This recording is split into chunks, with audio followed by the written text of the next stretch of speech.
off top. John Elway, Troy Aikman, Terry Bradshaw, Brett Favre, all great quarterbacks. Awful debut starts. Apparently, people think John Elway refused to go back in the game, but that's just a rumor. Play the music. This is the Domonique Foxworth Show.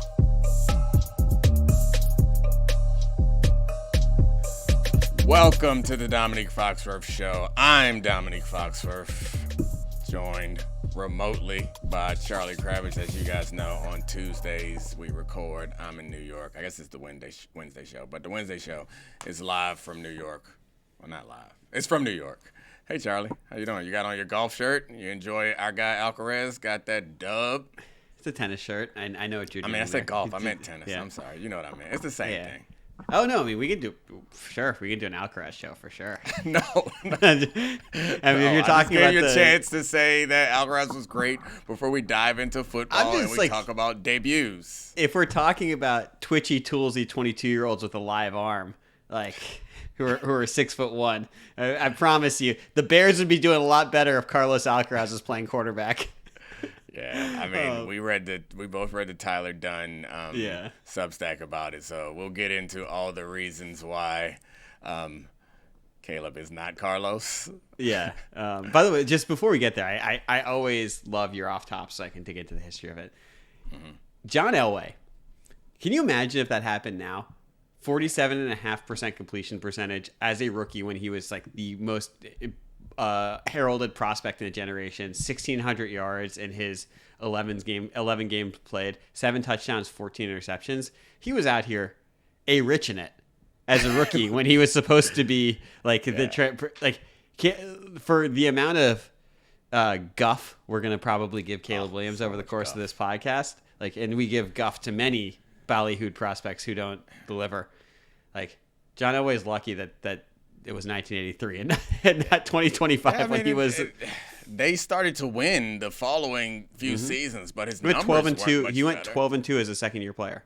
Right, but he still had 18 touchdowns and 15 interceptions, 2,500 yards. It wasn't a crazy improvement. And then year 3, we got 22 touchdowns. I know this is rudimentary. I guess we could use passer rating, but they didn't have QBR back then. But his passer rating jumped big, but the raw numbers just still weren't that impressive. Then they started to get impressive, of course. Yeah, obviously, and also as you see from if you watch the Cowboys documentary on Netflix, where if you could look at some of Troy Aikman's numbers, and you're those aren't that impressive, and then you watch the way he played and the way he was talked about and how it's just a different game and the amount of opportunities he had with the field spread and the way he was getting hit and playing through concussions in games he didn't remembered. It's just hard. It's really hard to compare quarterback numbers through generations. I do think that one of the most interesting things about the Elway stuff is that if you ask the boomer-aged people, none of them thought Elway was better than Marino until he won those last 2 Super Bowls. This is good. It's open itself. It's a great setup for a lot of the conversation that we're having going forward because some of this stuff. There's some pretty big parallels, but I was just about to make a connection between Aikman and Elway, and both of them had disdain for their head coaches at certain points, which is... you learn a lot from history in this, and history of quarterbacks. What we're having now, throughout a lot of the 80s, the Marino and Elway can't win the big one type of thing, when Montana was winning the Super Bowls. There is a lot of... And obviously Montana is he's one of the best quarterbacks of all time. But there is a lot of the same Mahomes to Allen and Lamar where people thought these are the 2 most talented quarterbacks in the history of the league, but they can't beat Elway. So it's just funny how that repeats itself. Brady never had, he had Manning, but he didn't have a challenger like that in the second half of his career when we were just he's going to win 7 of these things. Yeah, and then there's the parallels with Walsh and the offensive mind that Mahomes gets to work with, but I guess maybe and I guess we're gonna have to call Bomani. We're gonna have to call Bomani and Spencer and do a whole deep dive about the class of 1983 and have pop-ins from Howard Bryant. They would love that. We would love that. Hopefully, they would love that. They would love that. You could call them right now, and they would just do the podcast off the top of their head with no research. Oh, yeah, they'd be great at doing it. They would love to have the conversation. I don't know if they would want to be recorded while doing so, but unfortunately, there were cameras around for last night's game, and we have evidence. Good transition. We're back. We're back, getting us back on track. I mean, we don't have to get on track. We can talk about whatever you want, man.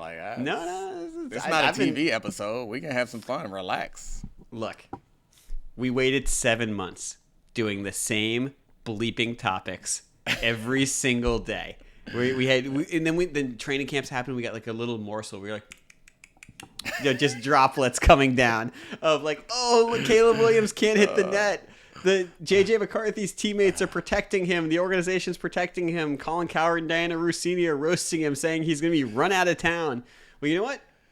It's all just hogwash until they play the games. And we had a really interesting Monday Night Football game, which I know you wanted to get us back to, where if you only watch the first 15 minutes of the game, you would leave thinking that Caleb Williams was the next Patrick Mahomes, that everything had been figured out with Ben Johnson in year 2, and he came out incredibly crisp. The athleticism was showing. He has very obvious ability to get velocity on the ball on the run, which was shown on that throw when he was running to the sideline.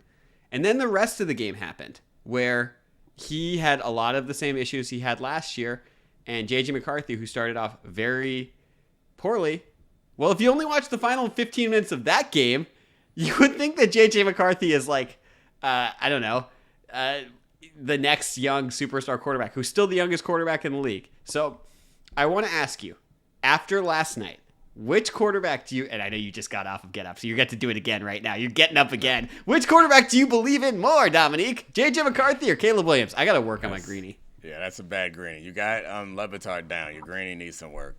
Yeah. I mean, I think the answer is obviously J.J. McCarthy. The wow ability of Caleb is still there, but the consistency is not. Like the ability to consistently hit your target, or at least get it close to the target, throw catchable balls, that was not there. His confidence in the offense, like that wasn't there early in the game, as you mentioned. Like it seemed promising because he was going through his progression and eventually ending up at the check down, which is something that we thought that he didn't have the ability to do. Is like he would scramble and make plays worse more often than anything, and have 68 sacks last year, in part because he wasn't comfortable with taking what was available. So like that was super encouraging to see him take what was available. But eventually Brian Flores started blitzing him, and he started reverting back to the like, I'm gonna solve this all with my athleticism. And I don't know, I mean, I think I don't want to like focus on dissecting the game that much, because I feel like people have seen the game and they've seen the fourth down throw. Yeah. They've seen the missed throw in the left seam where he had a potential touchdown there. They've seen the hospital balls to Dunze to get DJ Moore crunched. I'm sure that like those highlights are everywhere. Yeah, lowlights, I guess. I think what is kind of interesting to me is like how they should feel about it, and I think, or how they should feel about Caleb Williams. And there's like an honest feeling and an optimistic feeling. And I think you can be optimistic in saying like, Ben Johnson just got here. We're trying to fix some of the problems of the past, and he showed that he's capable of doing some of the things that we want him to do. And also like that freakish like athletic ability that he has, like the escapability is still there, which is great.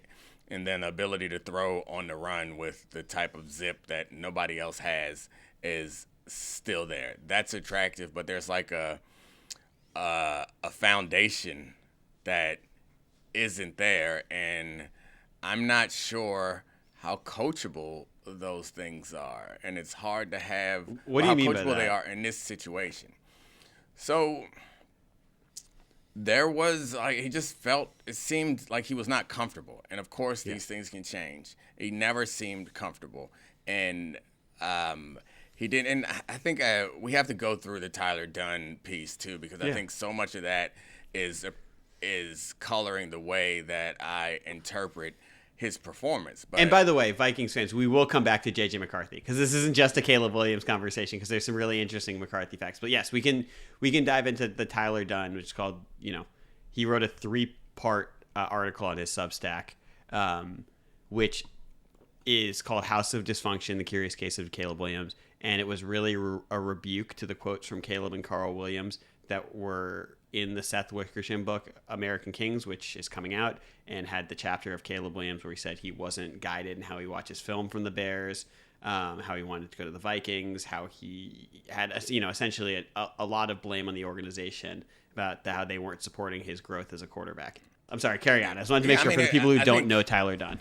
I think you framed it very well, but I think that you didn't go far enough. Not only did they take umbrage with those concerns, they made a whole bunch of new accusations that Caleb being unprofessional, Caleb not actually studying the right things, them not having the ability to call certain plays because Caleb couldn't remember or say the verbiage, them not being able to have combination plays where you go to the line with 2 and 3 plays and be able to switch versus the coverage because he was incapable of doing all that stuff. And it goes on and on. There's just so many things that just about the way that they say he approached the game. And him having a player on the team, them putting a player on the practice squad that no other team in the league even was scouting or aware of, solely because he was one of Caleb's college buddies, which NFL rosters they're small. It's and if you're not Giannis, then we can't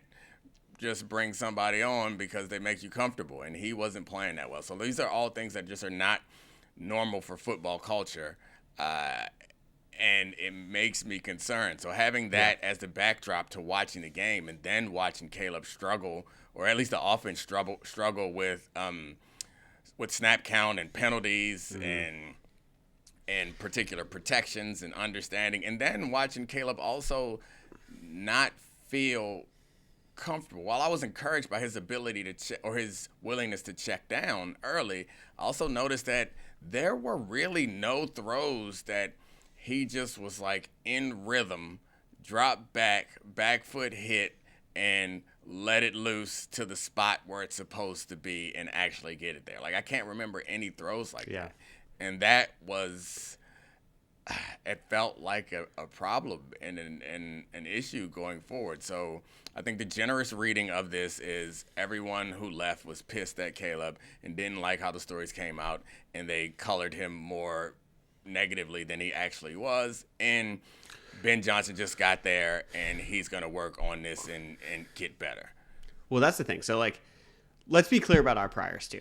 I faced criticism for being too hard on Caleb, and, like, you see that, like, on our podcast listeners, and you've been optimistic. And so I didn't want to jump to conclusions with the Tyler Dunne article because, some of the stuff in the Seth Wickersham book, like the idea that Caleb wanted to watch film with the organization and they didn't have anyone to watch film with him, they just gave him an iPad. I was like, whoa, maybe all this is wrong. And like I've joked on our show, like in the Ben Johnson offense with the amount of weapons and the way they fix the offensive line, like maybe this will be like rookie mode in Madden for him. And that's what it felt like at the first part of that game, where everything was so easy when he started 10 for 10 and he was whipping the ball around.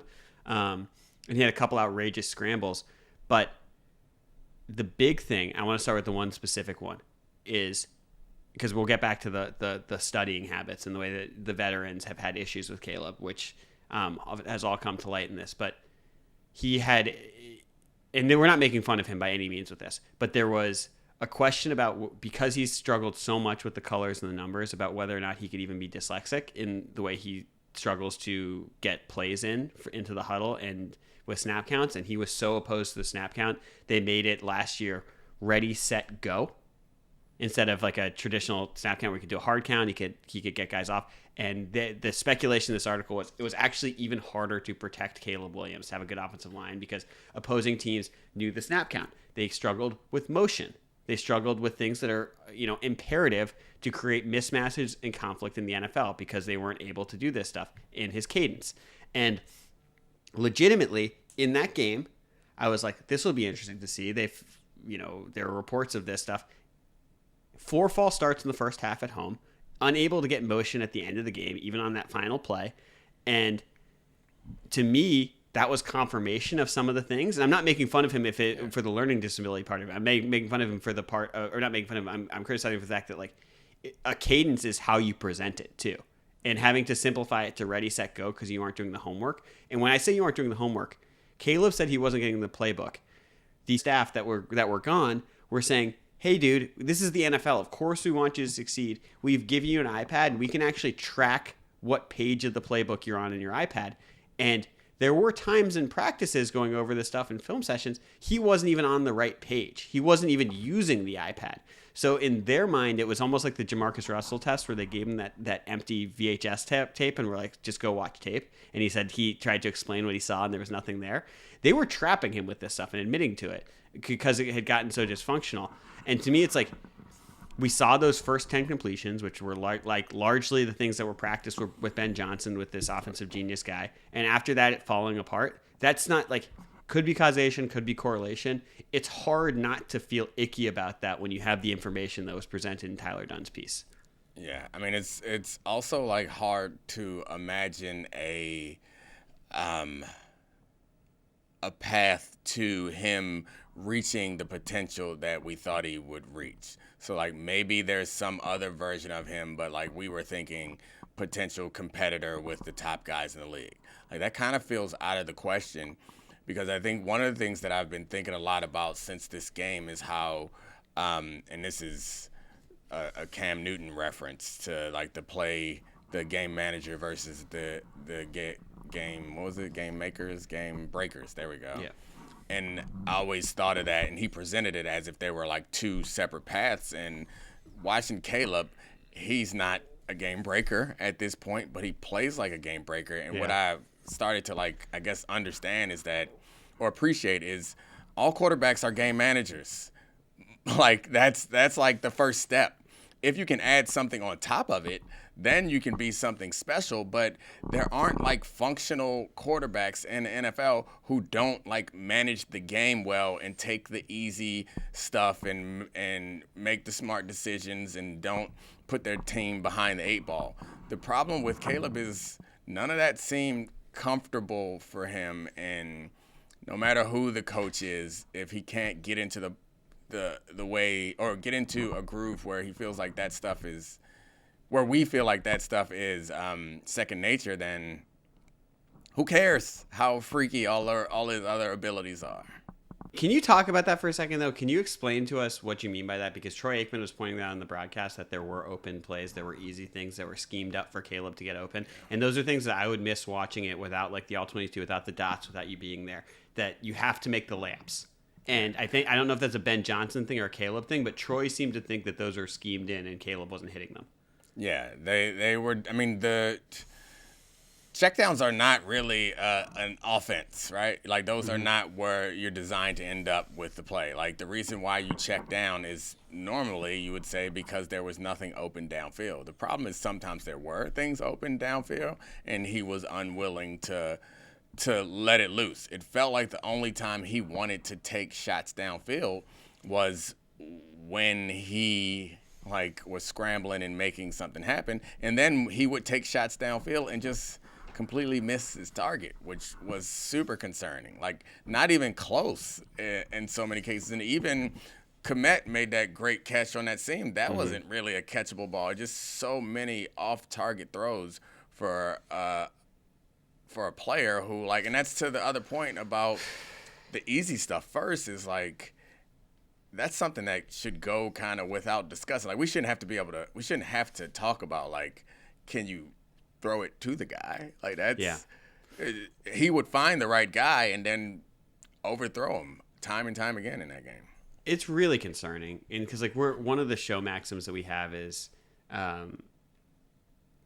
unless for most people, situations define quarterbacks, not quarterbacks don't define situations. And we were really optimistic about this in year 2 with Caleb because Ben Johnson and all of the pieces around him in the offense and the improved offensive line. So I think there's a larger question here, though, of, look, we've learned lessons, all of us, to have some hesitation, some pause before we bury young quarterbacks. Jared Goff seemed like he was going to be out of the NFL. Baker was almost out of the NFL. Like he went from Carolina to LA for a day.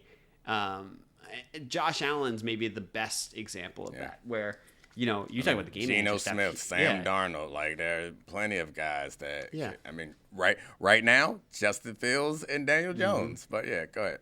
totally. But like, and case is out on Bryce Young. We learned a mini lesson last year. Yeah, where it's like he's out of the league. No GM would even want him. And then he finished the league really strong. Obviously, started this year. Maybe egg on our face twice. Maybe I can get that wrong like 7 years in a row of when to bury him. But I do think beyond that, there's a scale here of someone like Caleb. What's the hesitation in writing him off versus how long do we have to stick to our draft priors and our evaluation of him? Because to me, if I didn't know that as a sophomore, Caleb won the Heisman Trophy, that going into his junior year, he was being referred to as one of the best quarterback prospects of all time. Like, that's not even like an exaggeration. Some people had him evaluated above Trevor Lawrence, closer to Andrew Luck. I wouldn't know that based on how he's played in the NFL, based on the inaccuracy. Because I think of arm talent, I think accuracy is a huge part of that. And to me, where do you fall on that scale of like hesitation to bury versus this draft evaluation is completely coloring how we view a player who's simply not been as advertised in the NFL? Yeah, I mean, I'm definitely going to hesitate to bury a guy, but I think the not as talented as advertised is interesting because we think about this stuff as if it's on an objective scale, and it's really subjective and about what we value. So like your draft evaluation is based on the traits that draft evaluators value. The traits that draft evaluators value is based on a lot of things that they see in the league and them trying to deduce what is making the current players in the league successful. And it's hard. There's like a bias, it feels like generally that there's a bias towards something that you can see that kind of feels tangible. Mm-hmm. And those are not the most defining characteristics to make someone great. And I get it because so many of the things, and the things that you can see that feel tangible is like speed, agility, arm strength, accuracy, like those sorts of things, creativity. Those are the things that get excited, that'll get Zach Wilson drafted high, or that get Caleb Williams evaluated as highly as he was. But the things that you can't see feel like the more important things, and like it's these like mental makeup type of things. Like Josh Allen we focus on Josh Allen's physical abilities because they're pretty cool and eye-popping, but the reason why he became the player that he became is because he was focused on getting better and put those things into places they needed to be put in, and had this mental or this confidence in the game situations. The same could be said for Lamar Jackson. Like, he was good. He was MVP level good as soon as he started playing. And then from there, he got better because it's like a mental makeup, a desire to, and a willingness to, and also an ability to, like, think and play football in a way that is fast, in a way that makes it easy for you. And I think part of the learning for me is that some of those things aren't coachable in the same way that size, speed, accuracy, and arm strength aren't coachable. So like we're prone to, because of arrogance or whatever of the coaches, you're prone to say that guy has all the physical ability. He just ain't had the right coach yet. And I get why that's attractive, because you think that you can tell them how to think. You can tell them when this happens, do that. Yeah, like we could do that. What I can't do is take a guy who has a noodle arm and no quickness and no speed and coach him into being that guy. And that's the thing, that we mistake some of these things for being coachable that aren't always all that coachable, which is why, to go back to the original question, sorry for rambling, but why I think sometimes you can get draft evaluations wrong, because evaluation is always based on a projection, and a projection is based on an assumption that there are things that you can change and improve and address, and we never do that for, like, I mean, it goes back to the pocket passer conversation, where it's just like there was a time in the league. Yeah. No, I'm just saying. It's the same thing to me. It's trends, but it's not just. Right. It's not just. It's league trends, And to me, it's like, sorry, I was going to let you finish your point, but it's the trends. No. I mean, I think you knew the point. You knew where I was going. Sorry. Yeah. But yeah, it's just the point is that there was a time when because we had watched pocket passers and also racism, because we had watched pocket passers. Yeah, a little bit of sizz. Because we had watched pocket passers have success, the idea was you would get a higher evaluation based on that. And then other things happen, and now it feels like there's nobody in the NFL who is like a young, talented pocket passer. Like, that doesn't really exist. Joe Flacco's going to play another 20 years. Oh, you didn't hear the young part? Okay. That was the joke. He's going to play another 20 years.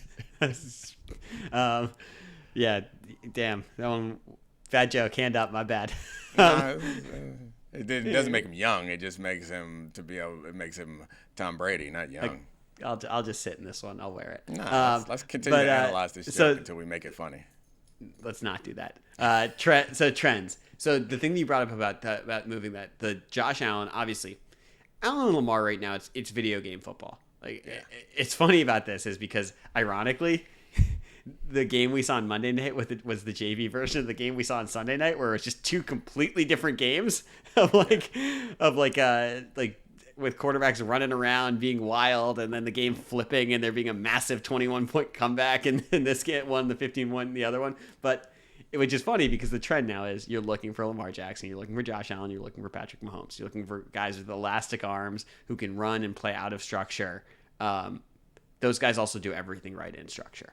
And losing that ability, which used to be the benchmark of evaluating quarterbacks, is really interesting. What I find is interesting about Caleb's draft evaluation, and we don't have to sit on this part too long, is that in the second part of Tyler Dunne's piece, he refers to a quote unquote rigged process, how it wasn't actually unanimous in the Bears organization that Caleb Williams was his top prospect. Other people, of course, that draft had Jaden Daniels and several other players who succeeded as rookies at a higher level than Caleb Williams. But from our perspective, we only see through the keyhole of what organizations want and think, and there was so much hype about Caleb Williams clearing the field. There was an evaluator, who I remember last year, that said basically, with the exception of Jaden Daniels' speed, if you combined all the tools of everyone else and made them into a quarterback prospect, they wouldn't be as good of a prospect as Caleb Williams. Obviously, the Bears didn't think that if it wasn't unanimous. And part of that has to go with the way he plays in structure. Part of that obviously has to go with how coachable he is, because in those stories they had him storming off when he was coached, not wanting to do other things, clashing with veterans like DJ Moore, Mercedes Lewis, et cetera, et cetera. So I do think it's interesting is that even with our draft evaluations, they're framed by things we only know like an infinitesimal percentage of what's really going on behind teams or what's unanimous among scouts. And apparently the coaches wanted Jaden Daniels, right? That was what they insinuated in the piece. It's just so hard because, it's 32 of them. They're all saying it now that Jaden Daniels is a top 5 quarterback, or maybe top 6 with Herbert. Top 6 quarterback in the NFL. You're letting Herbert in there, okay? I'm letting him just dip his toe in the pool. I mean, he would still be top 5 because you're not going to put Herbert above Daniels. You're right. He's still top 5. Herbert can be in You're just saying that Herbert's in the neighborhood now. He's checking to see if there's some for sale signs.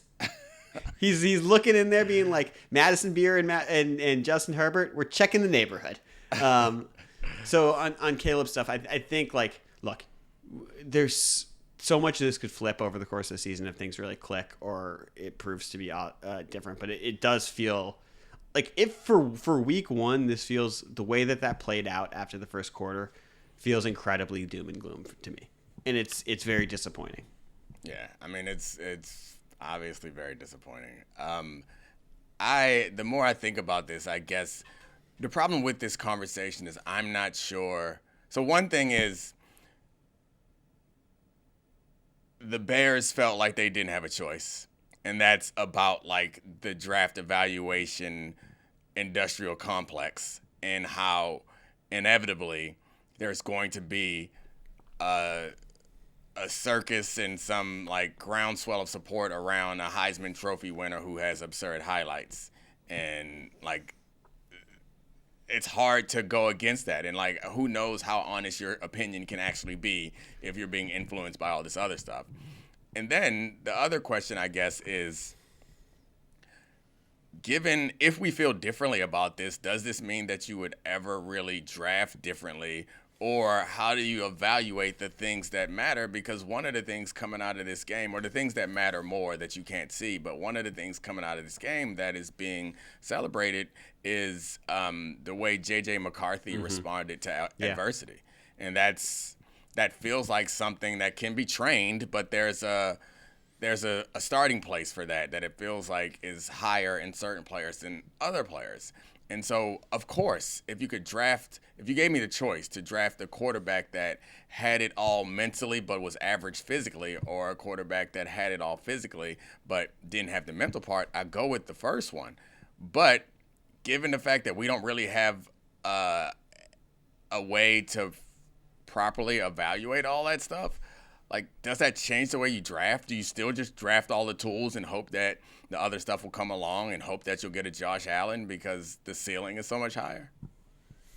Yeah, I mean, I think I wasn't expecting you to have the right answer. Well, no, I think it's like a total scale, because there's limits to all of this. Like, you're not taking Danny Werfel over Anthony Richardson. Like, just because you know the ceiling of that stuff, and that's someone who is so limited physically compared to how elite he was mentally as a processor and understanding like a spread off. Like, there's just limitations to all of it. Like, what we say on this show, absolutes are for idiots and children. It's impossible. Like, all of this is it's so personal for these evaluations that, like, we can follow trends, like, and these trends move. Short quarterbacks are okay now. Fast quarterbacks, like, it's all just like it's a sliding scale based on the success of previous players. But the J.J. McCarthy thing, like, a couple stats. Like, first rookie quarterback debut, 2 touchdowns through the air, 1 rushing in a win since Cam Newton.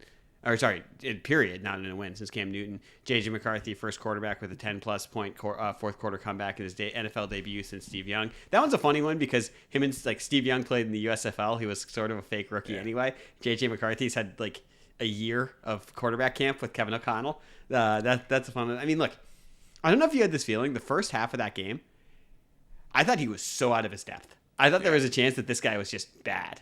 And like, it wasn't even about, like, I wasn't saying the Vikings were going to be bad. It just looked really rough. It looked like the game was moving way too fast for him. And, you know, we know that if there's anyone that can support their quarterbacks in a really special way, even without Christian Darrisaw and Jordan Addison, it's the Vikings and Kevin O'Connell. So that was really rough. But seeing it flip and seeing, like, one, he's really athletic. Like, I don't know if that jumped out to you, the running, the athleticism. Like, in the mental makeup, I'm not saying he's going to be Tom Brady, like, or the way that Jim Harbaugh was saying that he's the best Michigan quarterback ever. But I do think that, like, clearing this hurdle and being able to turn it around, like, it would have been very understandable for him to continue to crumble in the second half of that game just because everything was moving so fast. Yeah, it's Monday Night Football for your first career start in the city you grew up in. And you start off with a rough start and you come out at halftime and throw a pick six. Like, that's tough. Like, that's devastating. It's hard to bounce. You could bounce back next week. It's hard really to bounce back in that moment, but it really helps when your team can run the ball, because that felt like one of the factors that changed for them is all of a sudden they were able to run the ball well in the second half, and then everything starts to fall into place. And I know that he's not heralded for his arm strength, but there were some passes in there that were just zipped in the right spot. And it also helps to have Justin Jefferson against a team that wants to play a lot of man coverage. Like the Bears with Dennis Allen want to play a lot of man, and it's a pretty easy read. If you're playing man, any version of man, 2-man, single high man, whatever, where's 18? I'm throwing it to him. Yeah, and this is just me watching, and I'm sure that, like, you could go to Dan Orlovsky or Kirk Benkert or some quarterback whisper for better tape breakdown on this. But it felt like McCarthy's arm was, like, good when he had his feet under him. Like, I get it. Like, he probably can't do the stuff that, like, a Jordan Love or Caleb can do, where it's like fadeaways and you can just rip it with, like, your hand and wrist strength. But it felt like on platform, all the things that we were criticizing Caleb for in the second half, in platform, making the right decision, ripping the throw, and getting it there accurately. Those are the things where it's like, I left that being like, yeah, J.J. McCarthy is going to be a good player. Fourth quarter against this Bears team in a comeback. 6 for 8, 101 yards, 3 total touchdowns, 149.5 passer rating. And he stepped up and delivered deep outside throws with defensive linemen in his face. Like he did a lot of things that you don't expect in a first start. So yeah, I mean then it's also the ability to bounce back like that is hard. Yeah, and thank God he was probably meditating at halftime and not on Twitter, because he missed all the people being like, they should bring back Sam Darnold. And it's like, we're not saying they're going to win 14 games again this year the way they did, or 13 games the way they did last year with Sam Darnold. But like, I actually, even watching that, I do think that by the end of this season, their ceiling might be higher with J.J. McCarthy playing quarterback than Sam Darnold. That was actually my feeling on it. I mean, I think their ceiling is higher just because there is still some like growth. A ton of J.J. growth. McCarthy, Yes, youngest quarterback in the NFL. Yeah, that doesn't exist for Sam Darnold, and I was shocked when he was struggling early, but I guess there was some patience because I knew he was going to be good because one, they let Sam Darnold leave town, and two, the GM was doing press before the season started. I love this point. Yeah, it's like in practice. No one's so rarely are people surprised. Like the idea of a gamer, like maybe it's a thing, but I don't know. Most guys are good in practice, and then they're good in the game. So like, I think they knew, and it seemed like they do in the way that he played. So he's only going to get better from here. It's so funny too, because yours is like the equivalent of like the Pentagon pizza report. Oh yeah. it's like. Is Kwesi talking? Is Kwesi Adolfo-Mensah having a press conference? Like that's how we're gonna get the most information. It wasn't even a press conference. It was that he allowed a profile to be written about him. Yeah. He participated in a profile being written about him. He's like, all right, I don't want nobody to know me. Oh, okay. And the profile was a little bit focused on him being a great GM who's kind of failed in the draft. Yeah. Oh yeah, we gonna rectify this. I see you, Kwesi. I know you knew, so that's how I know that he was gonna be good. I will say, huge missed opportunity after that final touchdown to not have Troy Aikman saying that's the final painted nail in the coffin. You want to be a writer? You want to be a writer for Troy Aikman? Come on, it was sitting right there. I mean, I get it and I appreciate it, but I think the implication would be some judgment which I know that you don't mean. Like Troy Aikman can't do that in a way in a short window, and it not also feel like this older kind of out of touch guy is like passing some judgment on this young kid like that. That's all. I mean, I know you don't mean that, so I think it's funny. But thank you for protecting me. You know my Tuesdays. I got to get back in Tuesday shape. It's long. This is the last thing I do. I wake up at 5:30. My Tuesdays are long. I've given all the takes, and now I got to find a way to give them even better for the most important in my favorite show. Oh, here's the one that I don't know if you've given this take yet, but the Packers are 3.5-point favorites over the Commanders on Thursday Night Football. It's our last show before Thursday night. Coming out of this game, will we know who the primary competitor for the Eagles in the NFC is? Honestly, I think it's going to be the Packers no matter what happens in this game. Well, I guess not no matter what happens. If it's a dominating win by Washington, I think then we change our focus. But I think it's going to take more than that, given the Micah Parsons situation, that people are generally, I think we're all primed for everything that is in the Green Bay Packers to be the real competitor. We'll see how this D-line for Washington plays against Green Bay because they look like world beaters, and that changes the outlook for this team because they look like world beaters against the Giants. But, of course, the Giants' offensive line is not great. But if that D-line can show up like that routinely, then that changes the way that I think about this team in a number of different ways. And I think you guys got the better quarterback. Oh, yeah, I do too. And it's unless we're playing Allen, Jackson, Mahomes, or Burrow. I don't even think about that. But this fake confidence is like, I mean, I guess it's real confidence, but when the games actually start, you're not Mr. Cool. You're not like, you're worried that you're going to revert back to your old Commanders days. I'm a loser. I have been a loser forever. You're not a loser. You're a winner now. Not anymore, but I will. I've been a loser. Like all I know is I was born in the darkness. Other fan bases merely adapted to it. No, buddy. No, I mean, look, the Packers. I'm actually with you, and it's not just. I mean, they were the hip team for a lot of football prognosticators before the Micah Parsons thing, and like, it was on Sunday. It was the actual sack that Micah Parsons got, where he pursued the play, scraped down the line of scrimmage, ran down Jared Goff, and finished that play. Where it was, to me, that was one of the like indelible images of how Micah Parsons plays where it's not just talent, it's not just getting the quarterback in the pocket. It's like he will get to the passer and wreck plays even when structure breaks down. And he's so athletic and it's freakish. And it's not just Micah Parsons. It is just adding like, I mean, you've played on teams like this. It's having someone who is a true number one as a pass rusher, or you like when you played with Ed Reed as like in a defensive backfield, or Champ, where everything changes for a defense that had a lot of B's on it, a lot of like good players, to have an A+, to have how like the whole scheme changes. And like we have we believed a lot in this offense and the talent around it to begin with. And the questions last year were about Jeff Hafley, and he turned out to be a good coach. And now you're adding someone who's like, he gets to the quarterback better than anyone on first and second downs. The play for me is the interception that Micah Parsons helped influence by getting a win over one of the better tackles in the league very quickly and flashing in the face of Jared Goff, which led to him not being able to read the coverage switch from the pre-snap shell to a post-snap zone and getting an interception.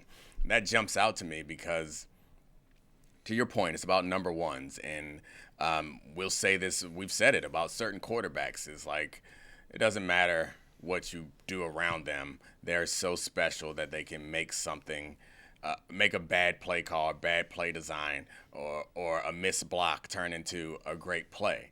That's something that you have on offense that we don't talk about on defense very much. And that's the thing that is huge for Micah Parsons, because there are going to be a few plays a game that Micah saves. Like a guy get beat on a double move. It doesn't work because Micah's in the backfield. There are going to be a few plays in every game that Micah doesn't make, but his presence is causing the offensive line to slide to one side, which ensures that the blitz will work on the other side. Like, those things will happen, and we won't be keeping count of them, but Jeff Hafley will be a head coach really soon because this defense is going to be out of this world, and there'll be 2 more interceptions for everybody on the roster because Micah Parsons is disrupting.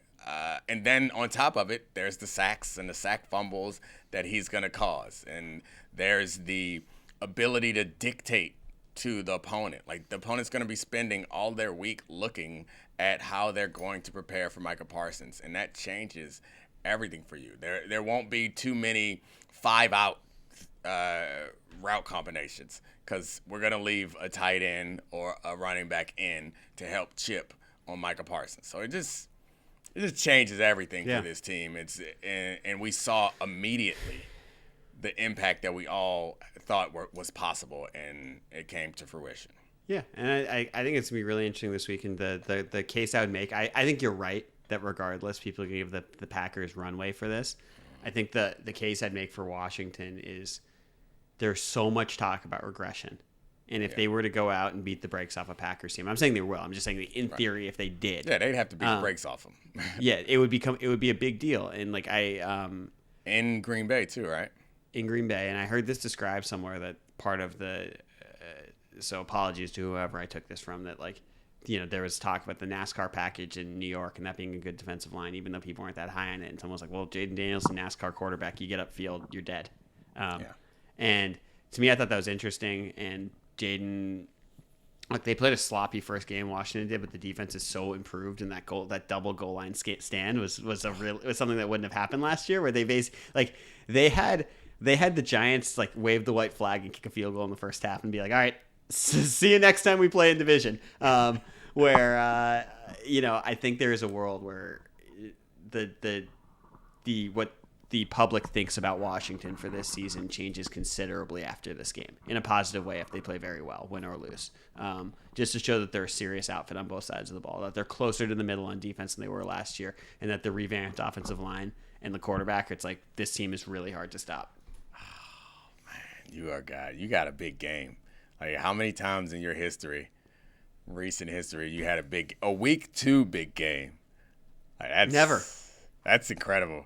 Congratulations. I was gonna say 2013, but it was like, no, that season ended on week 1 when RG3 came back from the knee injury, and we were like, now we're good here. We don't talk about him. Yeah. Oh no. He's not like us. No. Anyway, Charlie Kravitz, thank you, buddy. That was fun. Thanks to all the great producers. Now it's time for me to go take a nap. We out. This is the Domonique Foxworth Show.